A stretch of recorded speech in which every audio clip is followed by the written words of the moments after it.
Supreme court में आज वक्फ पर सुनवाई होते हुए दो बड़ी बातें सामने आई हैं। इसको गौर से सुन लीजिएगा क्योंकि अगली हियरिंग तक ये दो बड़ी चीजें नहीं होने वाली हैं। पहली चीज, सेंट्रल वक्फ काउंसिल्स या फिर स्टेट वक्फ बोर्ड्स में किसी भी गैर मुसलमान की नियुक्ति नहीं होगी जब तक कि ये पूरी हियरिंग नहीं हो जाती, जब तक कि ये हियरिंग चल रही है अगली तारीख तक।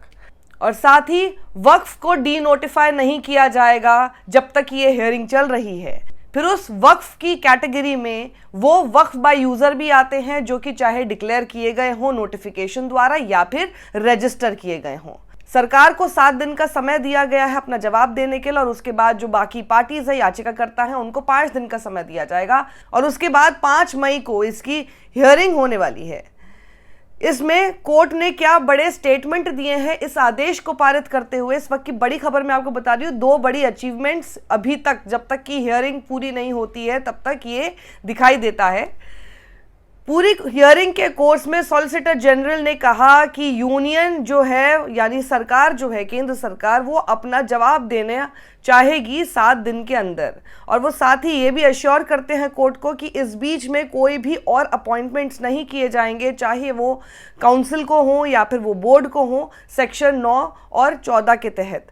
अगली हियरिंग की डेट तक वक्फ, जिसके अंदर वक्फ बाय यूजर भी शामिल है, जो कि पहले से ही रजिस्टर किया जा चुका है या फिर वो वक्फ डिक्लेयर किया गया है किसी नोटिफिकेशन की वजह से, ना ही वो डी नोटिफाई किया जाएगा और ना ही कलेक्टर चेंज करेगा उसका स्टेटस। ये सब कुछ रिकॉर्ड में दर्ज किया गया है। बेंच आपको जैसे पता ही है, chief justice of India Sanjiv Khanna, justice Sanjay Kumar, justice KV Viswanathan के अंडर थी। और वहीं कोर्ट ने सीरियस कंसर्न, काफ़ी गंभीरता से इस बात को लिया है कि अगर आपने ये कानून इसी शक्ल में इसको रख दिया तो बहुत ही ज़्यादा ड्रास्टिक चेंजेस हो जाएंगे, जिसकी वजह से जो स्टेटस को है, जो अभी की स्थिति बनी हुई है, वो बहुत हद तक बदल जाएगी। और इसको लेकर उन्होंने काफ़ी गंभीर अपने विचार व्यक्त किए हैं। आज की जब हियरिंग शुरू हुई तो solicitor general of India Tushar Mehta ने कहा कि लेजिस्लेशन यानी कानून में स्टे लगाना, चाहे वो डायरेक्टली हो या फिर इनडायरेक्टली हो, ये एक बहुत ही एक्स्ट्रा ऑर्डिनरी मेजर है जो कि नहीं किया जा सकता, सिर्फ इसलिए क्योंकि प्रोविजंस में आपको कुछ टेंटेटिव रीडिंग्स ऐसी दिख रही हैं जिसकी वजह से आपको वो सही नहीं लग रहा है। सॉलिसिटर जनरल कहते हैं कि हमें लाखों रिप्रेजेंटेशंस मिले हैं जिसकी वजह से ये अमेंडमेंट लाया गया है। कई सारे गांव हैं जो कि वक्फ के अंडर ले लिए गए हैं, कई सारी प्राइवेट प्रॉपर्टीज़ हैं जो कि वक्फ की तरह ले ली गई हैं, और इसकी वजह से कई सारे मासूम लोग हैं जो कि अफेक्ट होते हैं। तो उन्होंने कहा कि your lordships are taking a serious and harsh step by staying directly और indirectly statutory provisions without proper assistance. आप एकदम इस तरह का एक जो स्टांस ले रहे हैं, ये बहुत ही एक्स्ट्रा ऑर्डिनरी है, और डायरेक्टली या इनडायरेक्टली अगर स्टैट्यूटरी प्रोविजंस को ये अफेक्ट करता है तो ये बहुत ही सीरियस और हार्श स्टेप है। सीजे खन्ना ने फिर उसका जवाब दिया कि मिस्टर मेहता, हम एक पर्टिकुलर सिचुएशन में इस वक्त हैं। हमने आपको पॉइंट किया कि इस पूरे कानून में कुछ इन्फर्मिटीज़ हैं, कुछ ऐसी चीज़ें हैं जिस पर गौर करने की ज़रूरत है, जो सही नहीं, फिट नहीं बैठ रही हैं। और हमने कुछ पॉजिटिव थिंग्स, हमने कुछ सकारात्मक बातें भी कही हैं कानून के बारे में, पर हम नहीं चाहते कि इसकी वजह से क्या हो कि जो अग्रीव पार्टीज़ हैं जो कि पिटिशन लेकर यहाँ पर आई हैं, उनके हक को ये बहुत ड्रास्टिक तरीके से अफेक्ट करने लग जाए, प्रभावित करने लग जाए। अब इसमें प्रोविज़न है जैसे 5 साल की प्रैक्टिस ऑफ इस्लाम की ज़रूरत है, हम तो उसको स्टे नहीं लगा रहे हैं। हाँ, आप बिल्कुल सही कह रहे हैं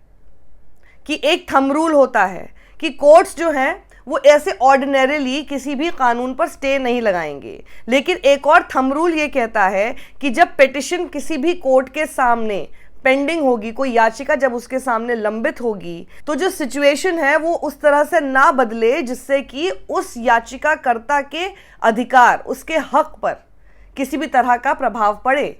असर पड़े। तुषार मेहता आगे फिर समय की दरख्वास्त करते हैं। तो सीजेआई कहते हैं टाइम आपको दिया जा सकता है, लेकिन एक कंडीशन पर कि गैर मुसलमान जो मेंबर्स की बात इसमें कही गई है उनको आप नॉमिनेट नहीं करेंगे किसी भी वक्फ बोर्ड में या फिर सेंट्रल वक्फ काउंसिल में, और that registered Waqf wouldn't be changed. और साथ ही ये भी आपको हमें भरोसा दिलाना पड़ेगा कि इस बीच जो रजिस्टर्ड वक्फ हैं उनको भी चेंज नहीं किया जाएगा। सॉलिसिटर जनरल ने कहा कि ऐसे कोई अपॉइंटमेंट्स, उन्होंने जब भरोसा दिलाया कि ऐसे कोई भी अपॉइंटमेंट्स नहीं किए जाएंगे, तो सीजेआई ने आगे हालांकि ये बात भी रखी कि सॉलिसिटर जनरल तो सिर्फ जो केंद्र शासित वक्फ काउंसिल है उसके लिए बोल सकते हैं, लेकिन वो स्टेट के जो वक्फ बोर्ड है उनकी तरफ से नहीं बोल सकते। तो सॉलिसिटर जनरल कहते हैं तो फिर एक काम आप कर सकते हैं, कोर्ट इस तरह का आदेश दे सकता है कि कोई भी स्टेट अगर ऐसे कोई भी अपॉइंटमेंट्स बनाएगा तो वो वॉइड हो जाएंगे, उनकी कोई मान्यता नहीं होगी। कल ही कोर्ट ने जो इंटरिम ऑर्डर देने की इच्छा जताई थी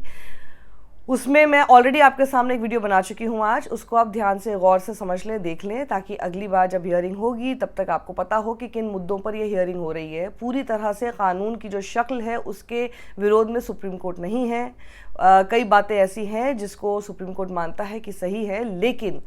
जो याचिकाकर्ता पहुंचे हैं उनके अगर राइट्स बहुत ज़्यादा ड्रास्टिकली अफेक्ट होंगे इस नए कानून की कुछ शर्तों की वजह से, तो उसमें सुप्रीम कोर्ट को बीच में आना ही पड़ेगा और देखना ही पड़ेगा। ये जवाब उन्होंने केंद्र सरकार को उस बात पर दिया है कि कोर्ट किसी लॉ को इस तरह से स्टे नहीं कर सकता है। तो अगली हियरिंग तक कुछ हद तक आप कह सकते हैं कि राहत की खबर याचिकाकर्ताओं के लिए, उन सभी लोगों के लिए ज़रूर है जो कि इस कानून को लेकर काफ़ी सारी शिकायतें कर रहे थे, लेकिन कानून की कुछ शक्ल ऐसी भी है जिससे सुप्रीम कोर्ट भी पूरी तरह से इत्तेफाक रखता है और उसके हिसाब से उसमें कुछ गलत नहीं है। तो आप ये बोल सकते हैं कि कुछ समय के लिए, जब तक की हियरिंग, अब फाइनल हियरिंग क्या होती है, क्या फैसला आता है, वो देखने वाली बात है, लेकिन तब तक थोड़ी सी राहत की सांस, फिर चाहे वो अपॉइंटमेंट्स की बात हो या फिर डी नोटिफाई करने वाली बात, उसको लेकर ज़रूर मिलती नज़र आ रही है। सत्यमेव जयते।